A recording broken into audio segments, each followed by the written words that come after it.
दोस्तों नमस्कार। स्वागत है आपका अपने YouTube चैनल में और मैं अरविंद यादव। अपनी मैथ की कड़ी में यानी गणित की कड़ी में अगर हम बात करें तो हमारी संख्या पद्धति और लासा मासा एलसीएम एचसीएफ की प्रक्रिया पूरी हो चुकी थी। 2 चैप्टर हमारे कंप्लीट हो चुके हैं। अब बात आती है भिन्न की, जो कि दशमलव भिन्न की बात करें हम, तीसरा चैप्टर है हमारा। तो इसमें सवाल किस प्रकार के पूछते हैं इसके बारे में जाने इससे पहले हम थोड़ा सा नॉर्मल जो जमीनी स्तर होता है, अगर एक तो सबको गुणा भाग जोड़ घटाव करना दशमलव का आता ही होगा। अगर नहीं आता है तो थोड़ा उसका अभ्यास करते हैं पहले 2 4 10 क्वेश्चनों का। इसके बाद फिर हम बात करेंगे कैसे सबसे इम्पोर्टेंट इसमें होता है फॉर्मूले बेस्ड क्वेश्चन आते हैं जो बोर्ड मैथ्स में हमने तो बताया था। उसके अलावा एक प्रश्न बहुत ज्यादा आता है, परीक्षा में हर बार पूछता है, बार जो संख्या रिपीट हो रही है उनको कैसे सॉल्व करेंगे, उसको बहुत ही आसान भाषा में हम समझेंगे। तो पहले बात करते हैं जोड़ की। जैसे प्रश्न है पहला, आप एक काम जरूर करना कि वीडियो को स्किप मत करना और वीडियो के लास्ट तक आप बने रहिएगा। आपको बहुत बेहतरीन तरीके से समझ में आने वाला है। क्योंकि अगर हम बात करें प्रश्न की तो हमें पहले दशमलव संख्याओं का जोड़ आना चाहिए, जोड़ के बाद घटाव आना चाहिए, घटाव के अलावा गुणा आना चाहिए, गुणा के बाद भाग भी हमें आना चाहिए। ये 4 चीजें बहुत जरूरी है, जो कि होता तो सम वैसे ही जैसे आम संख्याओं का होता है, लेकिन थोड़ा सा इसमें गुणा भाग जोड़ घटाव करने में हमें दशमलव का ध्यान रखना बहुत जरूरी होता है।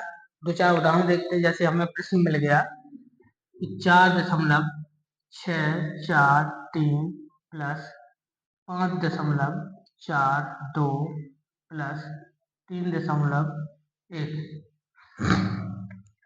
इसके बराबर क्या होगा। इसको हम क्या कुछ नहीं जोड़ना है। अगर ये दशमलव ना होता तो हम जोड़ देते, प्रश्न उत्तर आ जाता है। लेकिन सेम उसी प्रकार से हमें इसका उत्तर निकालना है। जैसे जोड़ेंगे तो वैसे उसी प्रकार से कोई जो सामान्य जोड़ होता है वैसे ही हम इसका जोड़ करेंगे, लेकिन हमें दशमलव का ध्यान रखना होता है। कैसे, जैसे ये संख्या लिखी है हमारी 4 6 4 3 5.42 है, तो 4 2 यहाँ रख लिया। अब समस्या आती है खाली रह गया। अगर इसके आगे दशमलव के आगे अगर हम जीरो लगा भी दे तो कोई फर्क नहीं पड़ता, हमारी संख्या भर जाएगी। ठीक है, फर्क कहाँ पड़ेगा कि हम आगे नहीं दशमलव लगा सकते, पीछे दशमलव लगा, दशमलव के बाद जीरो नहीं लगा सकते संख्या के, नहीं उसका मान बदल जाएगा। संख्या के पीछे कितने भी जीरो लगा दो उसका मान नहीं बदलने वाला। इसी प्रकार से 3.1 है, इसमें भी 2 खाली है तो इसको भी बढ़ा लिया। बढ़ाना हो तो बढ़ा लीजिएगा, नहीं तो सेम रख दीजिएगा। केवल हम दशमलव एक लाइन में रखना है। इस बात का विशेष ध्यान रखना कि दशमलव एक लाइन में होना चाहिए। जोड़ देंगे 3 6 6 4 10 11, दशमलव का दशमलव यहाँ से आएगी 5 5 10 3 13। ये उसका उत्तर हो गया प्रश्न का। इसी प्रकार से अगले अगर हम जोड़ की बात करें, प्रश्न इसी प्रकार से और भी हम उदाहरण लें। एग्जाम्पल 0.324 प्लस 556.24 प्लस 0.004, ये हमारा प्रश्न है। इसको कैसे सॉल्व करेंगे। हम जोड़ जोड़ की अभी बात कर रहे हैं, इसके बाद फिर घटाने की बात करेंगे। इसको लिख लेंगे 3.24 लिख लिया। 56 है, 56.34 है, तो हमें क्या करना है कि दशमलव के सामने ही दशमलव रहना, नीचे ही दशमलव रहना चाहिए। आप आगे पीछे नहीं कर सकते। तो 56 यहाँ लिख लिया हमने, दशमलव की जगह पर कुछ ही लाइन में दशमलव लिख लिया और 3 4 लिख लिया। यहाँ कुछ नहीं है तो जीरो बढ़ा लिया। अब है 0.004, ठीक है। इस प्रकार से इसको जोड़ देंगे। अब हमारा उत्तर आ जाएगा 8 4 2 6 3 3 6 6 5, 56.668 हमारा उत्तर आ गया। इस प्रकार से हम जोड़ की संक्रिया करते हैं। इसके अलावा प्रश्न अगर दूसरे प्रकार का हम बात करें घटाने की, तो घटाने का प्रश्न कैसे आता है वो भी देख लीजिए। कैसे घटाया जाता है,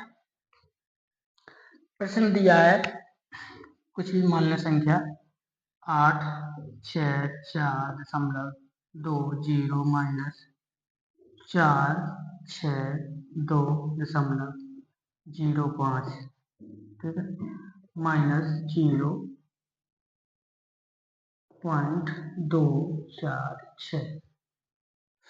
इसको कैसे करेंगे? ठीक है, अब ये घटाने की अगर संक्रिया आ गई है तो हमें पहली बात तो ये जानना बहुत जरूरी है इसमें कि जो ये संख्या माइनस माइनस की जुड़ भी सकती हैं। एक तो हमारा प्रश्न कैसे बन सकता है, 864.20 में से पहले ये घटा दें, फिर जो आए उसमें से ये घटा दें, ये बन सकता है। दूसरा तरीका ये हो सकता है कि माइनस माइनस की संख्याओं को जोड़ लें, लेकिन जुड़ेंगी तो, लेकिन ये जुड़ के भी माइनस में ही रहेंगी। कहने का तात्पर्य ये है, तो पहले आसान विधि यही होती है कि पहले इन को जोड़ लें, माइनस माइनस वालों को, 462.05 0.246, ठीक है, यहाँ 0 बढ़ा लिया तो कितना आ गया, 69226 ये हमारा जोड़ आ गया इन दो संख्याओं का, जोड़ आ गया। लेकिन जोड़ आया ये काय में, माइनस में आया है जोड़। अब क्या करेंगे, ये प्लस में है चूंकि इससे ये घटा देंगे तो लिखेंगे 864.20 माइनस 462.296। अब संख्या एक और बढ़ गई है तो यहाँ जीरो बढ़ा लेंगे क्योंकि उसका मान नहीं बदलेगा। यहाँ दशमलव के आगे, संख्या के आगे चाहे जितने जीरो बढ़ाते जाओ उसका मान नहीं बदलने वाला है। इसमें आप बिल्कुल निश्चिंत रहिएगा, मान जाऊंगा तो रहेगा। किसको घटाएंगे? अब पहले इनको जोड़ा था हमने, लेकिन जो संख्या आई थी वो माइनस की थी, अब घटाएंगे क्योंकि ये प्लस का है, ये दोनों माइनस के हैं। 4 0 और यहाँ 3 हो जाएगा तो 9, यहाँ 3 हो जाएगा तो 1 0 4, ये हमारा उत्तर आ गया। इस प्रकार से हम माइनस की संख्याओं का जोड़ घटाव करेंगे। एक और उदाहरण ले लेते हैं। संख्या दी गई है 6.4.206 माइनस, ये प्रश्न है, 0.6432 माइनस 0.004। इस प्रकार से संख्या दी गई है। सब वैसे ही प्रश्न है, आपको कुछ नहीं करना है, पहले माइनस माइनस को जोड़ लेना है। ये दोनों संख्या माइनस माइनस की है तो ये जुड़ जाएंगी। जब ये जुड़ जाएंगी तो क्या होगा कि ये जुड़ने के बाद भी ये संख्याएं, ये यहाँ तक है, ये जुड़ने के बाद भी ये संख्या क्या रहेंगी, माइनस की ही रहेंगी। फिर ये प्लस का है, प्लस में से फिर दोनों संख्याओं को जो जोड़ आएगा उसको घटा देंगे। इस प्रकार से माइनस भी हमारा हल हो जाएगा। क्योंकि कुछ लोग कहेंगे कि ये सब बता क्यों रहे हो, इसमें क्या है, सवाल पे आओ। सवाल करवाएंगे भैया, जिस प्रकार के प्रश्न आते हैं परीक्षाओं में वो सब सवाल हम आपको करवाएंगे। सबसे बेहतरीन सवाल इसमें जो बनता है वो बनता है बार का। बार के में आएंगे, अभी उससे पहले थोड़ा गुणा की प्रैक्टिस कर ले। गुणा किस प्रकार से होते हैं, 2.4 2 गुणा 3.01, इस प्रकार से गुणा आ जाएगा, ठीक है। इसके अलावा 0.246 गुणा 0.12, इस प्रकार से गुणा हो जाते हैं।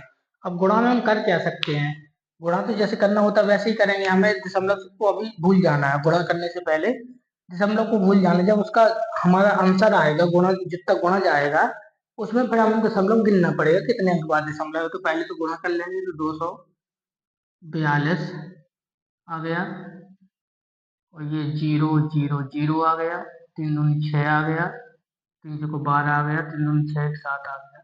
इस प्रकार से 2 4 8 2 7, ये हमारा गुणा आ गया।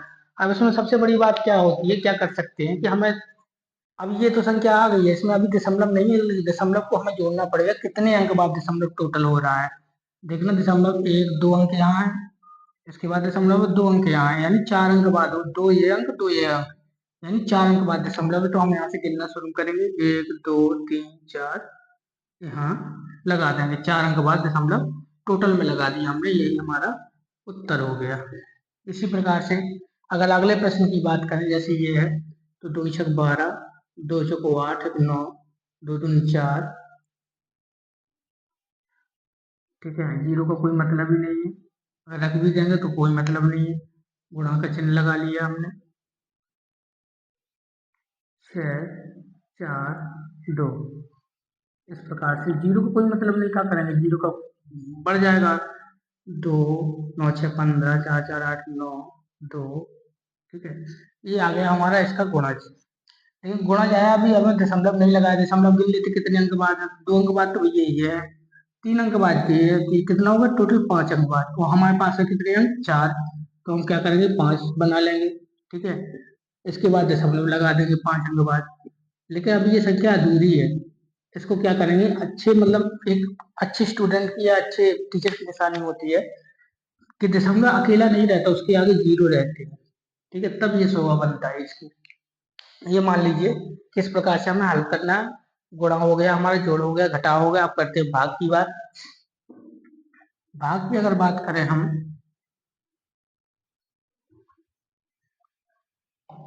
तो जैसे प्रश्न दिया है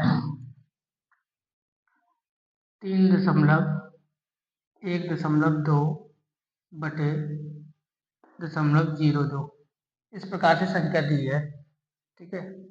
और देख ले 5 बटे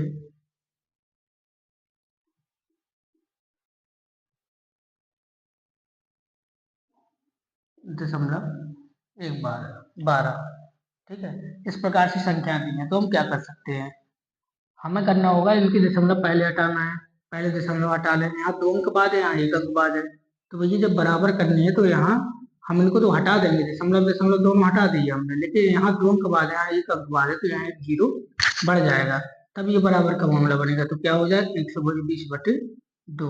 अब इसका आंसर कितना आ जाएगा 60, ठीक। ये आंसर इस प्रकार से आता है। इसी प्रकार से इसका देख लेंगे कि हमें ये यहाँ 2 अंक बाद है, यहाँ 1 अंक बाद है, ठीक है, तो क्या करेंगे, इसका एक जीरो इसमें बढ़ा देंगे, तो ये दशमलव हट जाएगा दोनों। अब क्या बचा 50 बटे 12, इसको थोड़ा और सरल कर लेंगे तो 25 बटे 6 हो जाएगा, ठीक है। और सरल करना है 6 चौको 24, 1 बटा 6, ये इसका आंसर हो जाएगा। इस प्रकार से भाग प्रक्रिया करते हैं। अब जो सबसे महत्वपूर्ण प्रश्न आता है वो आता है बार का। बार को बहुत गौर से समझना आप, क्योंकि अगर यहाँ गलती करोगे, हर परीक्षा में प्रश्न जरूर एग्जाम में पूछता है, क्या बोलते हैं उसको, बार। बार का मतलब ये होता है कि अगर हम बात करें कि जैसे संख्या दी हुई है 4.66666, ये जाएगी अनंत तक। अनंत तक अगर ये संख्या जा रही है तो इसको कैसे लिख देता है, एग्जाम में लिख देता है 4.6 के ऊपर बार। इसका मतलब बार है, बार का मतलब ये होगा कि ये संख्या बार बार रिपीट हो रही है, इसका तात्पर्य ये होता है। एग्जामिनर क्या करता है, इसके ऊपर बार लिख देता है। इसमें 2-3 प्रकार के प्रश्न बनते हैं। जैसे हम अगर बात करें कि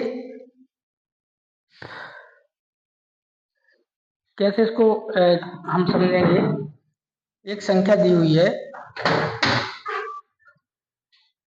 14/3, कोई भी संख्या मान लेते हैं 14/3,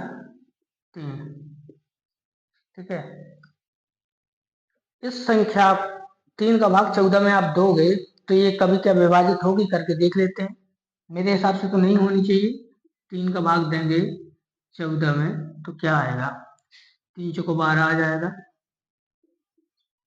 2 भाग नहीं जाएगा तो दशमलव बढ़ जाएगा, तो जीरो बढ़ जाएगा, तो 3 18, 2 फिर जीरो बढ़ जाएगा, यहाँ 6 आ जाएगा, फिर 6 आ जाएगा, 18, 2 फिर जीरो बढ़ेगा तो फिर 6 आ जाएगा, फिर 18, फिर 2, फिर जीरो, फिर यहाँ 6 आ जाएगा। इस प्रकार से चलता रहेगा। कहाँ तक चलता रहेगा, कहीं खत्म नहीं होगा। जहां तक तुम्हारी इच्छा है, जितना तुम्हारे पास समय, जितना तुम्हारे पास पेज, करते जाना, कभी खत्म नहीं होगा, बार बार यही प्रक्रिया रिपीट होगी। इसी को कहते हैं बार। देखो ये संख्या 4.6 है जो बार बार रिपीट हो रही है, इसलिए इसको बार लगा दिया जाता है।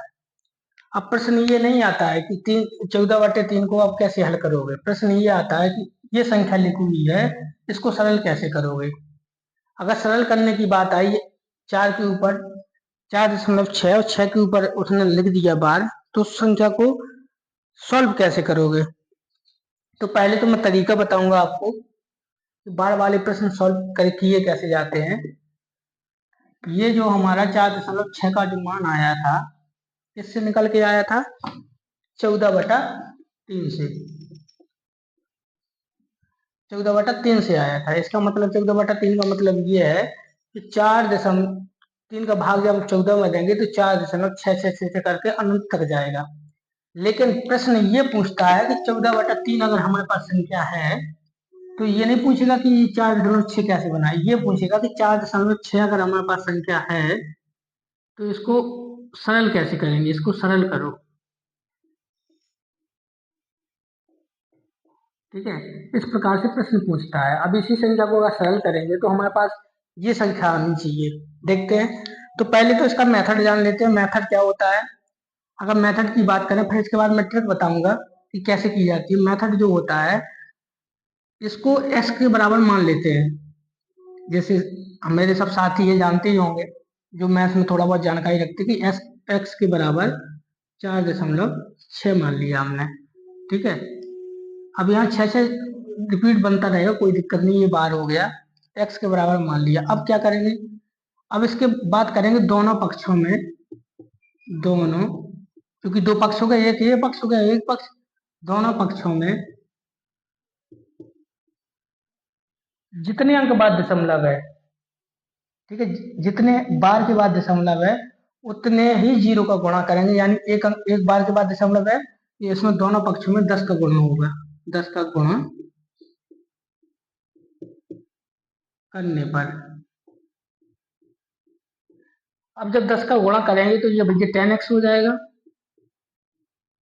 बराबर जो ये संख्या है, ये जो अगर इसमें 10 का गुणा करेंगे तो एक अंक आगे दशमलव खसक जाएगा, तो ये बन जाएगी 446.6।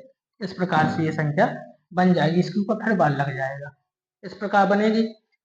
अब इसमें हम क्या कर सकते हैं, इसमें क्या करते हैं, अभी एक चीज और आती है इसी में। अगर संख्या इस प्रकार की होती कि 2.13 के ऊपर बार, ठीक है, तब इसको बराबर करने के लिए 2 अंक बाद दशमलव है, ठीक है, तो 100 का गुणन करते। अभी 10 का किया है, अगर 2 अंक बाद दशमलव है तो 100 का गुणन करेंगे, तब तो ये बार हट के आगे जाएगा, इसलिए ऐसा करते हैं। अब इसको हम क्या कर सकते हैं, इसको घटा देंगे। घटाने पर क्या आएगा, घटाने पे आएगा -9x। ठीक, और ये वाला अगर घटेगा तो 46.6, 4.6, दोनों के ऊपर बार है। अब ये घटेगा तो बार बार से बार खत्म हो जाएगा, जीरो हो जाएगा। ये कितना बचेगा, 2, ये बचेगा 42। ठीक, ये 42 बचा कितने बराबर, माइनस का बचा है, क्योंकि ये माइनस का था तो ये माइनस माइनस खत्म हो जाएगा। तो 9x बराबर कितना बचा हमारा, 42। x बराबर कितना हो जाएगा, 42/9।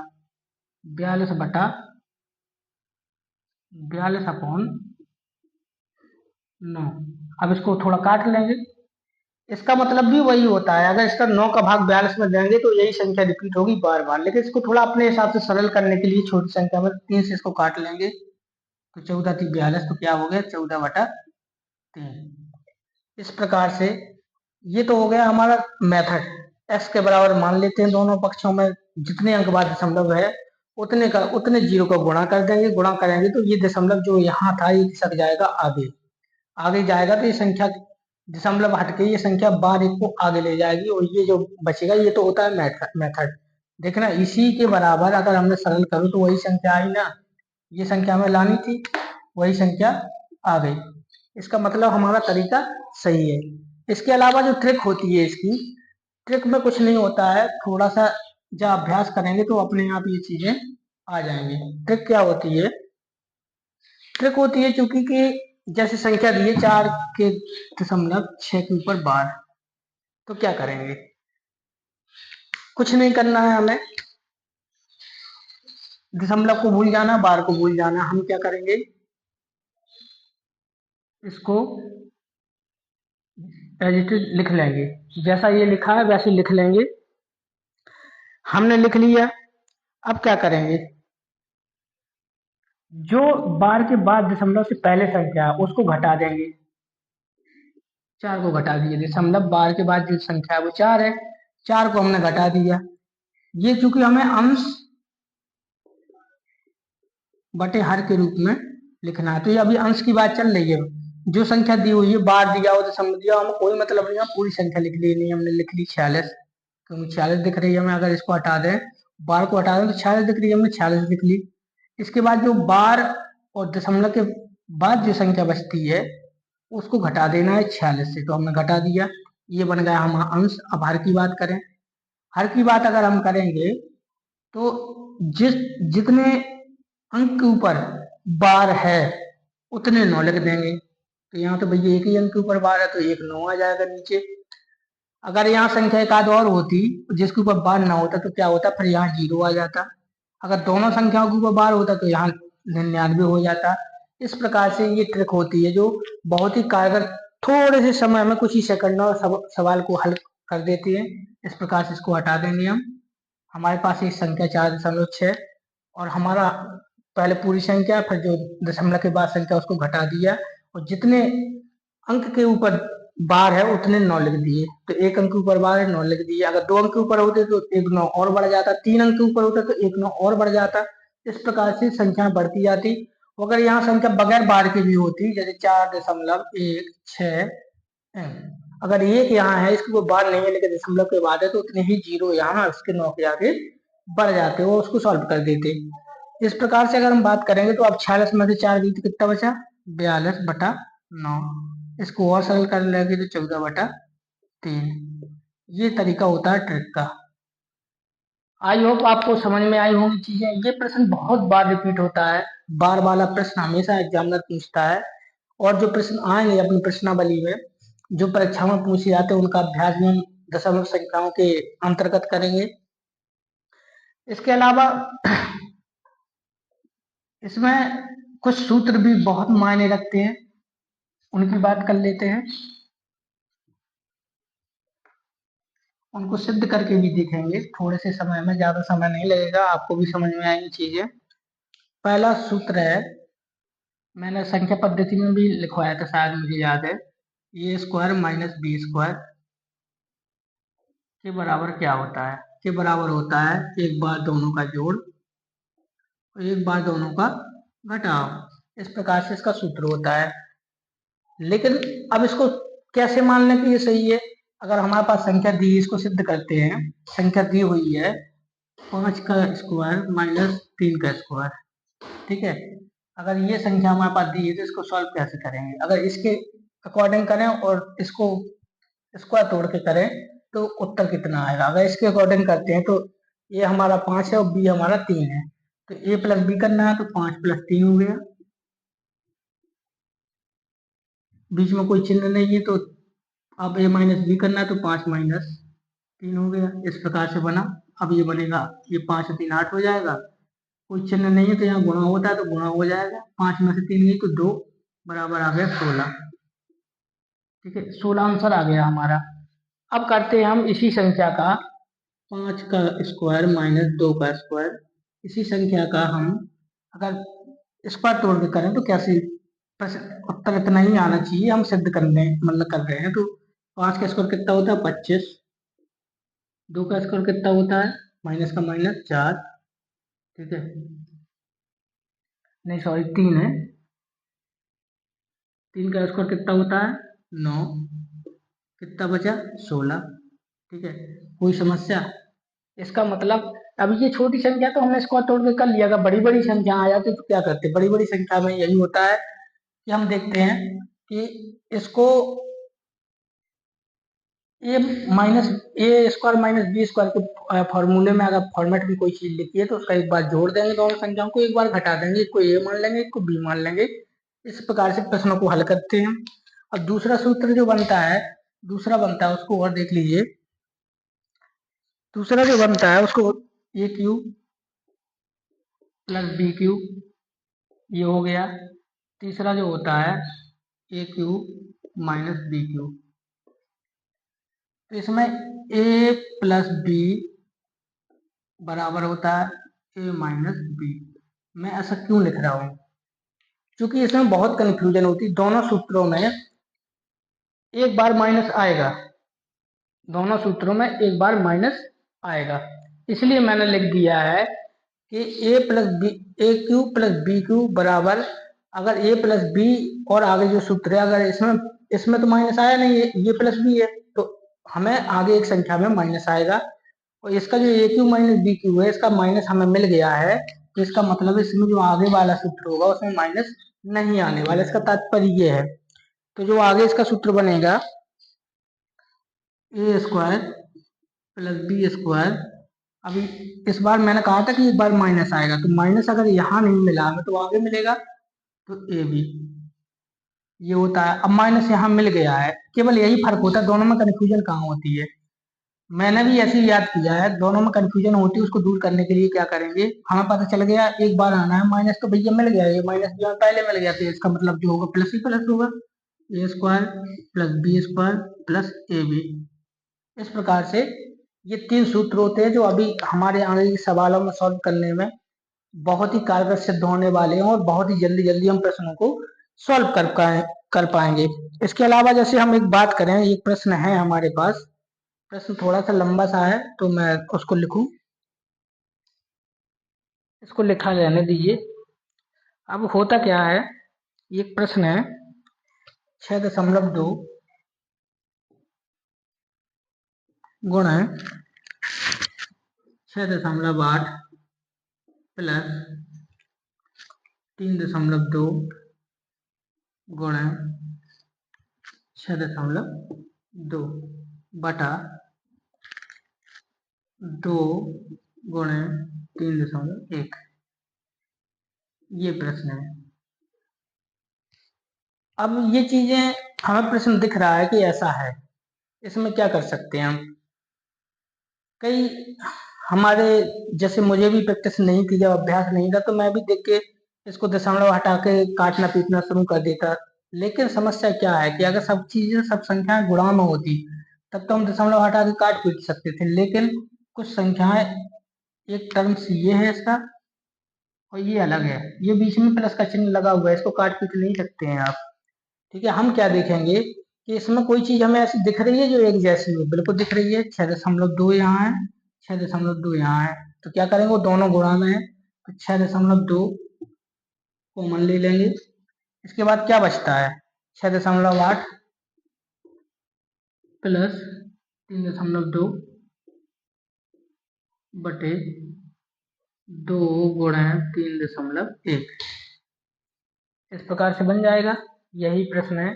आसानी से सॉल्व करने के लिए हमें थोड़ा जब अभ्यास करेंगे ये चीजें अपने आप आएंगी, नजर में पता चल जाएगा। इसमें हम तो कोई चीज कॉमन ले सकते हैं, कॉमन का मतलब कि जो संख्या का दोनों में भाग चला जाए, तो 6.2 है, दोनों टर्म्स में भाग जा रहा है, यहाँ भी 6.2 है और यहाँ भी 6.2 है, तो इसको कॉमन ले लिया।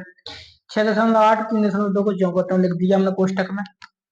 अब इसको क्या करेंगे, कोष्टक है क्योंकि बोर्ड मास के अनुसार कोष्टक को सॉल्व करना पड़ेगा हमें, तो इसको जब जोड़ेंगे तो ये आ जाएगा कितना, 10।